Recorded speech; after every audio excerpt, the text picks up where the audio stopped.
All right, sir. Joined from Dothan, Alabama, by the Yes, wonderful Dothan, Dr. Alabama. Misty Freeman, AI futurist, founder of the Mocha Sprout, author of the book Unconscious Algorithms, leader in AI and racial bias toward minorities and females. Just such an interesting field, leader in technology.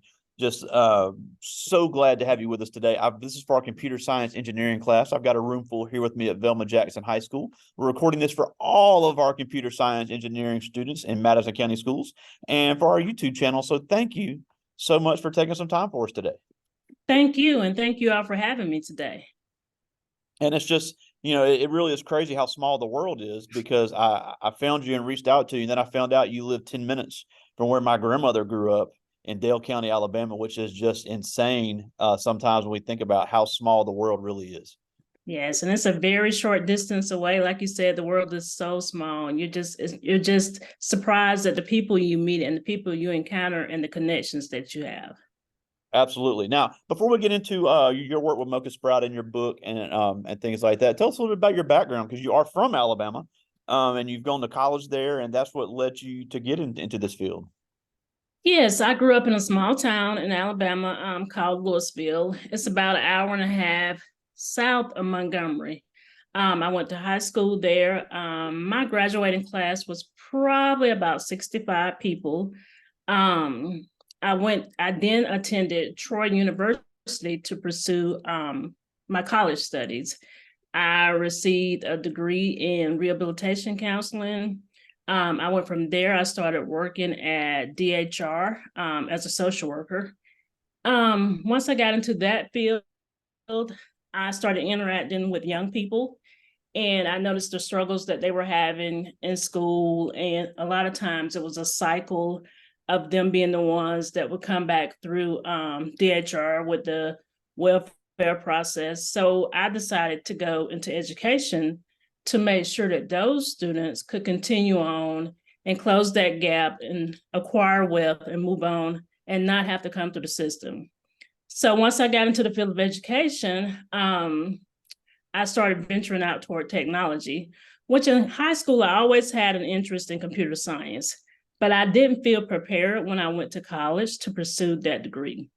So once I went to college, got a degree in education, the desire for technology was still there. So I eventually ended up going back for my doctorate in instructional technology, and that's kind of how I got connected into technology.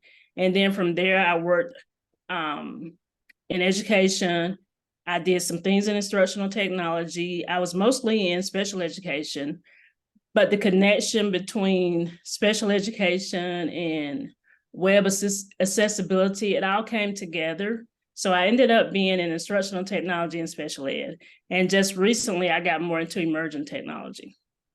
That's awesome. And it's like we said before we came on, it really is such an interesting combo because we hear all the stuff on the media about AI. We had an AI guest from Florida last week who talked about Mhm. how the careers that'll be available in AI, but something that you've honed into that I never thought about, and I'm sure a lot of people have never thought about, is that AI can have microaggressions toward people of certain race and certain genders. So tell me how did you come up with this and what are you seeing in this? Because that's something I never would have thought about. Well, as a Black woman and from my firsthand experience, I was able to notice, of course, unconscious bias. And then as I started looking at artificial intelligence and algorithms, I started to see the bias in those aspects of technology. Um, One thing that I've noticed is that it's not so much the technology, but the people creating the technology. And I think a lot of times that's what we forget, that bias is in people. And if people are developing software, it can carry over. And we all have bias. That's not one set of people or one group of people. Everyone has bias. And that's why diversity is so important in technology. So that's kind of how I came about neuroscience, the unconscious bias, how it all kind of connects and intersects, and how it impacts marginalized groups. Yeah, and I think that's important because you mentioned it's unconscious and it just comes from environment. This doesn't mean the people programming this are evil or even that they're necessarily racist, Exactly. but what they've only been around one thing and haven't been exposed to that diversity. There are things that are going to be programmed into these AI programs that are going to be missing a diverse background. And like you said, that's why we encourage these young people to be familiar with technology, to look at these technological fields, because that is the way that these fields are going. So what are some advances that you've been in this AI a few years now? What are some advances that you've seen that these kids really should look into as far as careers? I definitely think artificial technology, artificial intelligence. Like I said, there's not enough awareness, I think. Mostly from Black women. But Black males also. If you're not aware, it's hard to address the issue. But bias in artificial intelligence can impact healthcare.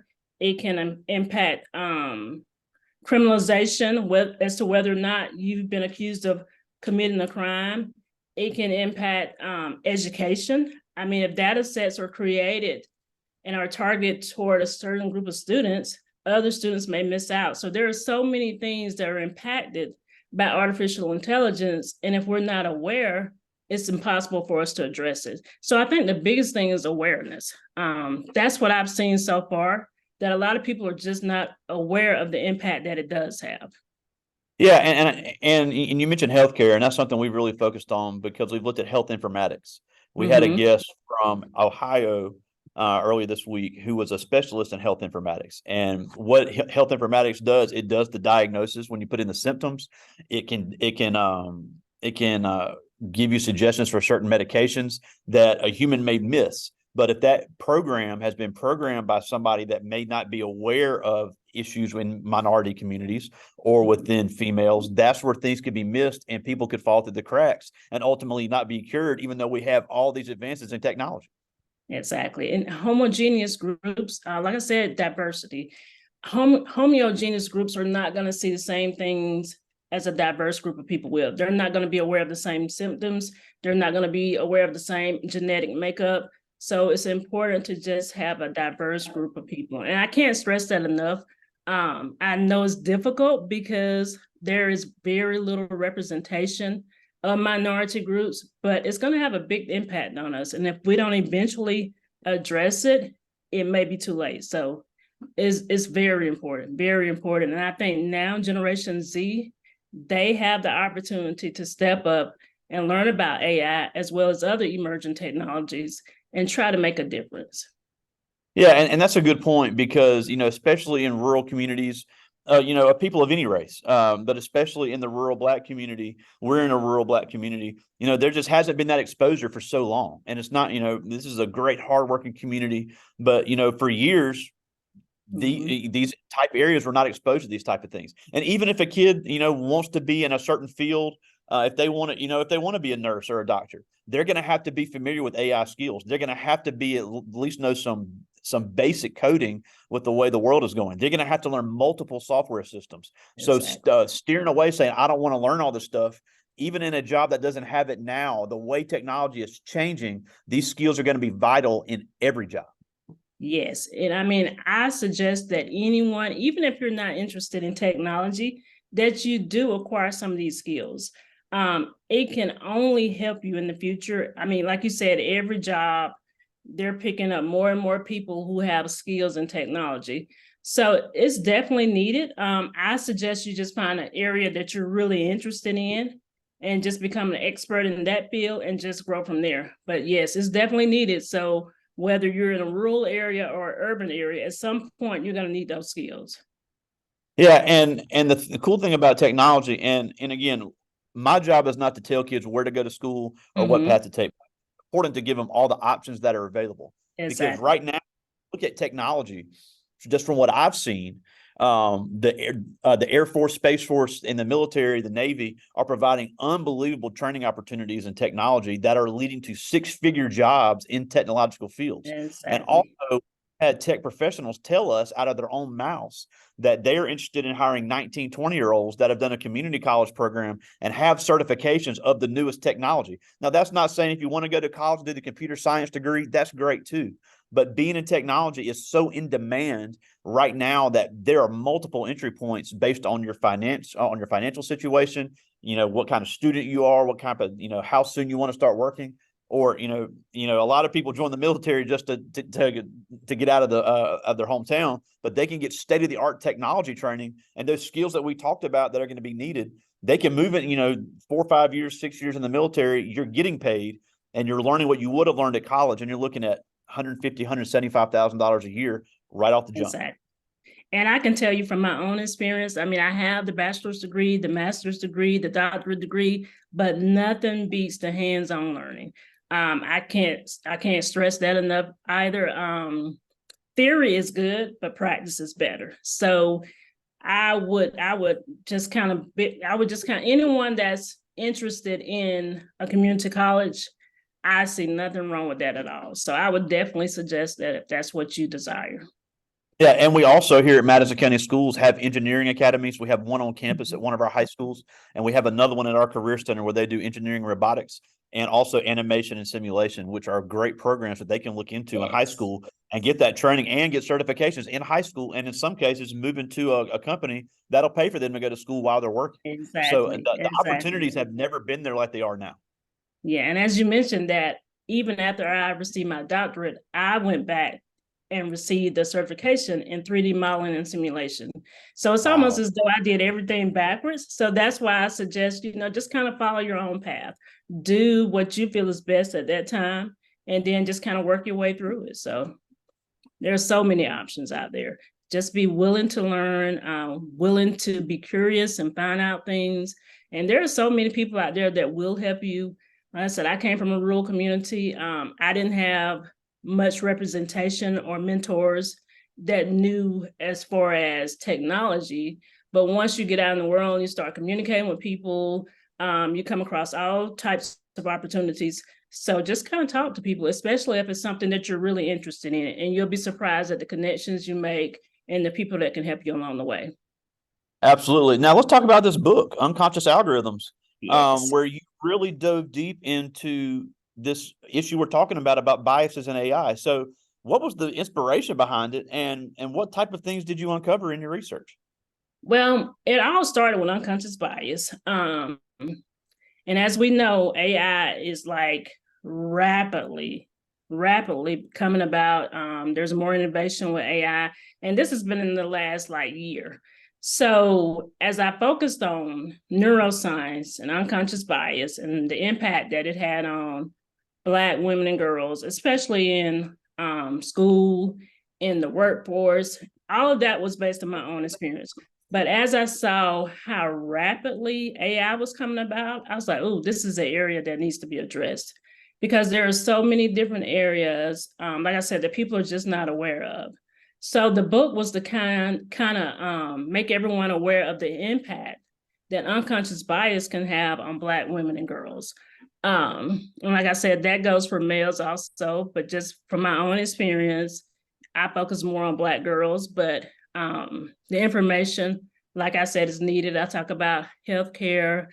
I talk about how in the past, how Black people as a whole have kind of strayed away from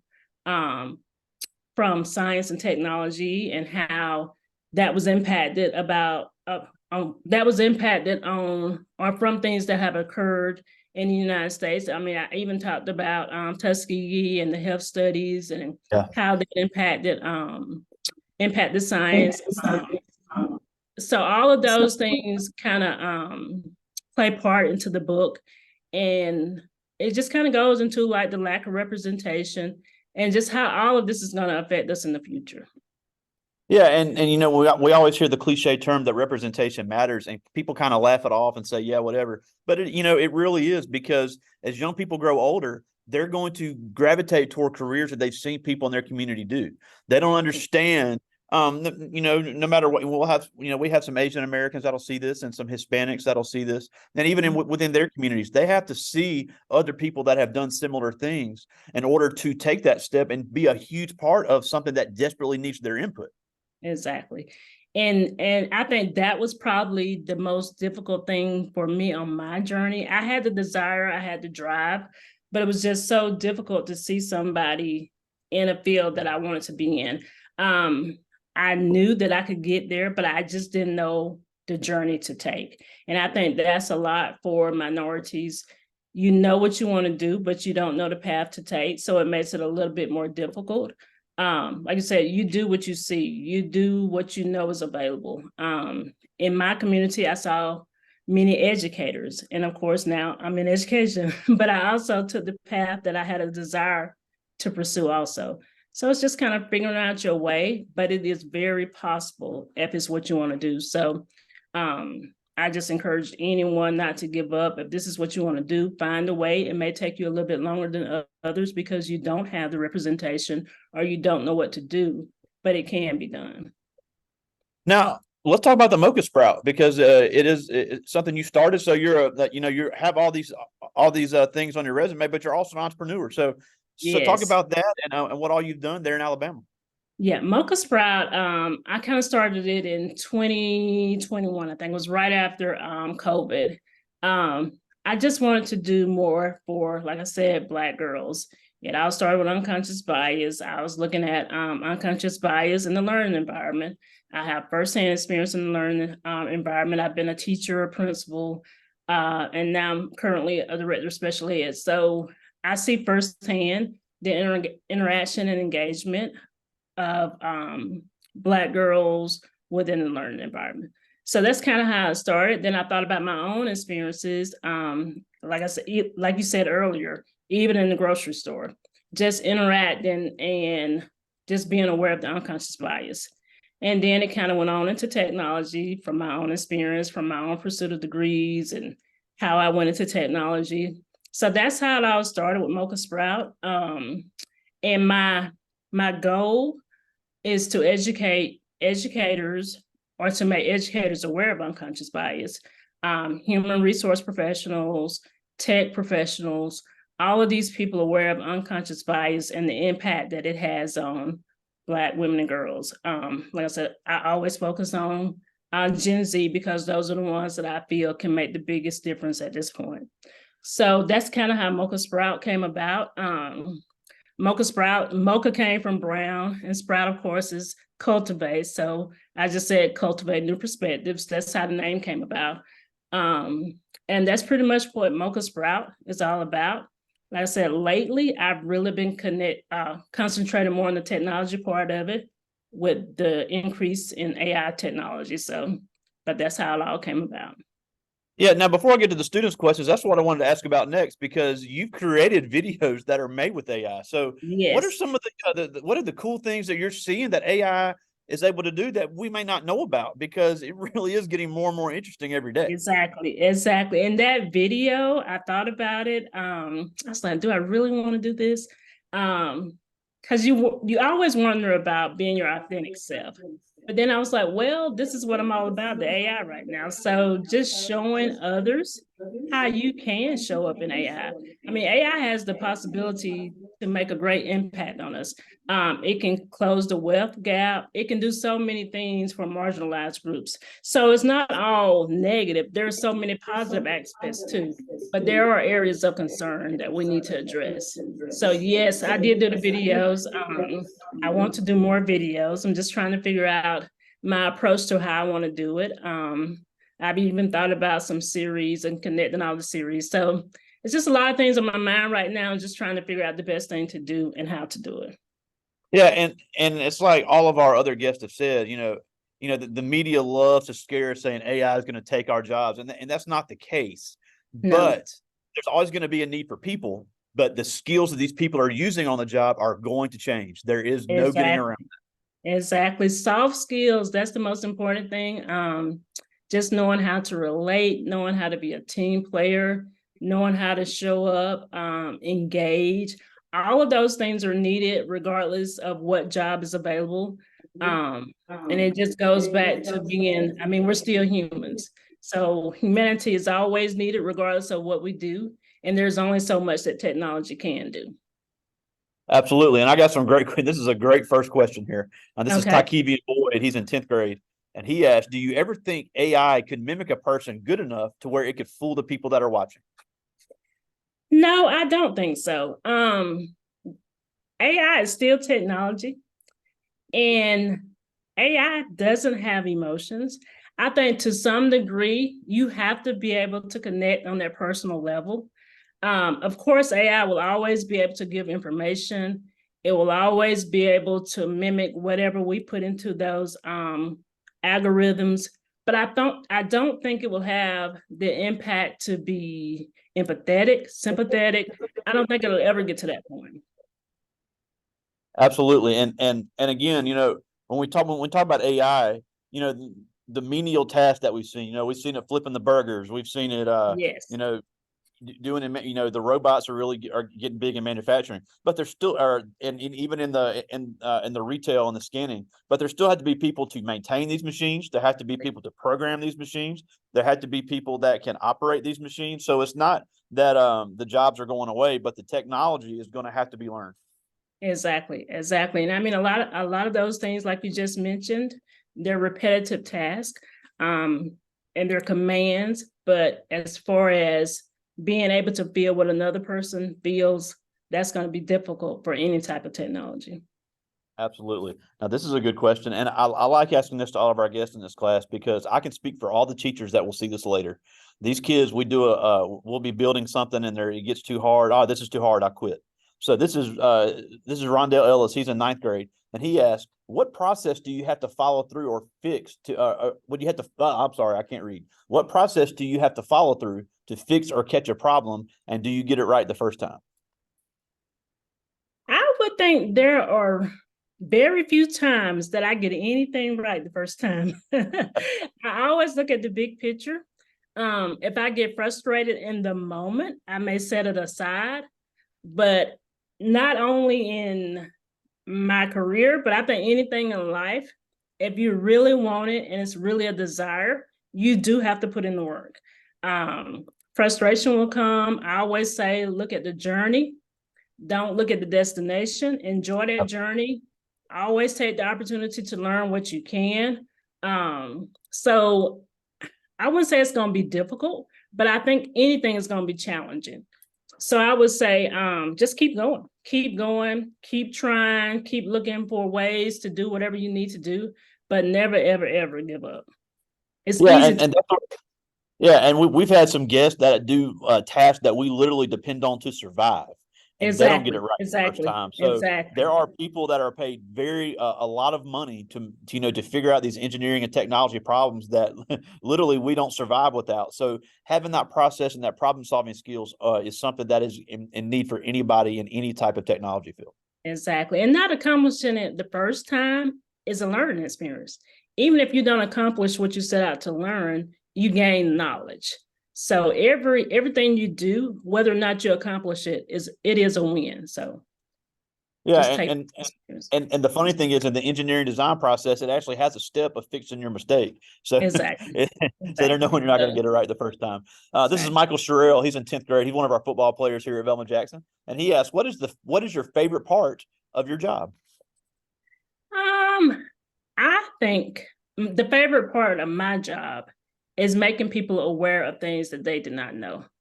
Like I said, knowledge is so limited. It's just amazing the things that people are not aware of. And a lot of times it's because they just haven't been exposed. And when you share the information, they're like, oh, wow. And a lot of times people become engaged in what you're sharing, and they want to know more, but it's just the fact that they did not know. So I think that's the favorite part of my job is just making people aware and making a difference and giving them something to think about. Yeah, it always feels good to be an expert on something that people don't know. Exactly, exactly. I just got one more from the students. This is Krishan Smith. He's a sophomore, another one of our football players here. And he asked, if someone wanted to get into this field, what would they need to do in order to be successful? Um, and it just depends too on what route you want to take. Like you said, there are so many options for certification to go to community colleges. If you want to go to a four-year university, that's also an option. I know that a lot of programs in AI at four-year universities, they're part of the computer science program. So you can start there. It just depends on what area you want to go to. Um, if I could do it all over again, I probably would start with a certification, only because it would give me a stronger foundation. But I mean, anyone, whatever route you choose, I don't think you can go wrong. Yeah, and that's a good point about the certification, because one thing that I've found out through my own research is that if you get the certification and start working in the field, a lot of these Exactly. companies will pay for you to go to college, or Exactly.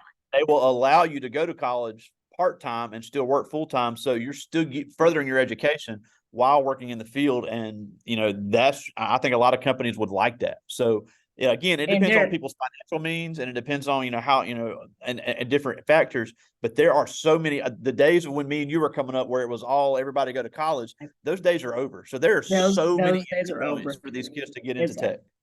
Yeah, so many things, like you said, these days, so many things are project based. And that's why I say if I could do it all over again, I would do a certification. That, I mean, you can gain so much experience from there. And like you said, so many programs do pay for you to go back. There are just so many opportunities and so many different routes to take that are to your advantage these days. So yes. Yeah, and Mississippi gets such a bad rap, but here in Mississippi, we do a great job in our community colleges, and we have one community college with a 20 on the ACT. You can go tuition free, Oh and wow.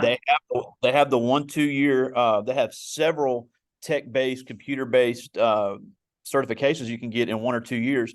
And I've met students that have done that, or they're already working in the field.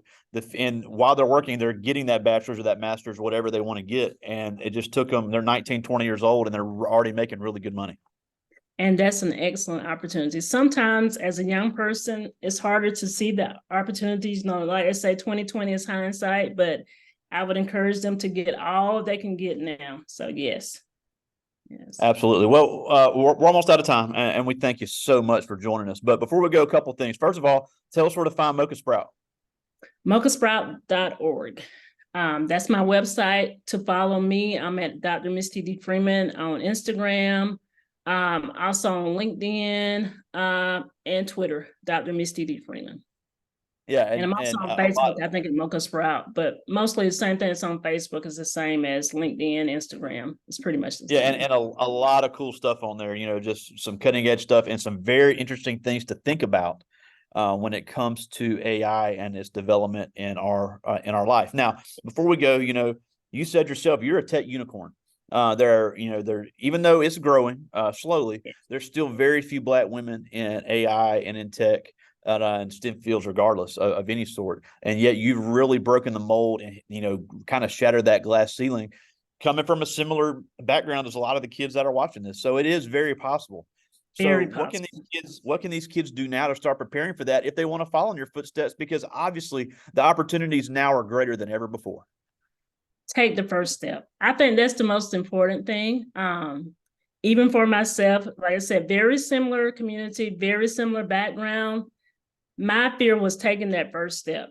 And if I had not taken that first step, I don't know where I would be at this point. So taking the first step, I always say it changed the trajectory of my life. So take the first step, no matter how afraid you are, reach out to someone, whatever you need to do, but please take that first step. It can be life-changing for you. So take that first step. Yeah, and then you can make a life-changing decision that really affects all of us because the Exactly. technology is not going away. Not at all. Not at all. And I mean, this is the field to go into it this time. Not that I'm against any other field, but technology is really the place to be right now. Absolutely. Well, again, we thank you so much for joining us. I know you're busy and you fit us in. Dr. Misty Freeman, all the way from Dothan, Alabama, down there in the southeast corner of Alabama. Thank you so much for joining us today. Thank you. And thank you guys for having me. And I just look forward to you guys following me. And I'm just looking forward to whatever you may do in the future. So thank you guys so much. I appreciate it. Talk to you soon, buddy. All right. Thank you. Bye-bye. See ya.